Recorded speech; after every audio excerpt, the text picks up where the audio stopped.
Hi అండి, అందరికీ నమస్కారం. అందరూ ఎలా ఉన్నారు? నేనైతే చాలా బాగున్నాను. మీరు కూడా బాగుండాలని ఆ భగవంతుని మనస్ఫూర్తిగా కోరుకుంటున్నాను. ఈరోజు వీడియో వచ్చేసి లక్ష్మీ బుటిక్లో తీసుకున్న శారీస్ అన్బాక్సింగ్ అనమాట. ఇక్కడ 3 శారీస్ తీసుకున్నాం అండి. ఒకటి అమ్మకి తీసుకున్నాం, 2 చెల్లి నేను సేమ్ తీసుకున్నాం అనమాట. అమ్మది వచ్చేసి బ్లాక్ కలర్ పైతానీ బోర్డర్ వచ్చేసింది, పికాక్స్ వచ్చినాయి ఆ శారీ మీద. ఈ చెల్లి నేనైతే ఇవి తీసుకున్నాం, ప్లెయిన్ శారీస్ అనమాట. కట్ వర్క్ వచ్చింది శారీ. బ్లౌజ్ అయితే ఇలా ఉంది. హ్యాండ్స్కి ఫుల్ వర్క్ వచ్చింది అనమాట, పెద్ద పెద్ద ఫ్లవర్స్తో. చూసారు కదా, yellow, baby pink, sky blue, ఇట్లా వీడియోలో కనిపిస్తుందో లేదో తెలియదు కానీ నాకు చిన్న చిన్న ఫ్లవర్స్ ఒక 5-6 వచ్చినాయండి మధ్య మధ్యలో. శారీ అయితే ఇట్లా ఉంది, కట్ వర్క్ వచ్చిందనమాట. కట్ వర్క్ కూడా పింక్ ఎల్లో కలర్ థ్రెడ్స్తో ఇచ్చారు దాన్ని. ఇంకా అమ్మ శారీ వచ్చేసి చూసారు కదా, ఇదేనండి. పైతానీ బార్డర్ వచ్చింది. బోర్డర్ మాత్రం పైతానీ బోర్డర్ వచ్చింది, పైన పికాక్స్ అవన్నీ ప్రింట్ అనమాట. శారీ అయితే ఇలా ఉంది. పళ్ళుకైతే కుచ్చులు వచ్చినాయి.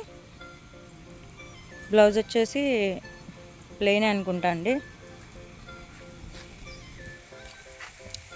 శారీస్ అయితే పర్వాలేదు, ఆ కాస్ట్కి బాగుంది, చక్కగా తేలిగ్గా ఉంది శారీ. బరువు ఎక్కువ క్యారీ చేయలేని వాళ్ళు ఈ శారీస్ అయితే కట్టుకోవచ్చు, బాగుంది ఇది.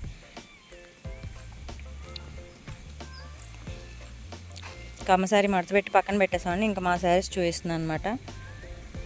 ఈ శారీస్ అయితే చాలా తేలిగ్గా ఉన్నాయి, కొంచెం పలచగా ఉన్నాయి అనమాట. పెట్టికోట్ వచ్చేసి కొంచెం మందపాటి పెట్టికోట్ వేసుకోవాలి ఈ శారీస్ కట్టుకున్నప్పుడు. అలాగే నేను ఇప్పుడు చామదుంపల ఫ్రై అండి.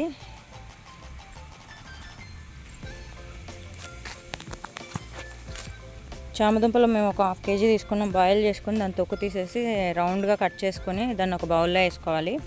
దానిలో కొంచెం ఆయిల్, పసుపు, కారం, సాల్ట్, ధనియాల పొడి, జీలకర్ర పొడి వేసుకొని వాటిని మిక్స్ చేసుకోవాలండి. తర్వాత కొంచెం బియ్యం పిండి వేసుకోవాలి, ఒక 1 టేబుల్ స్పూను.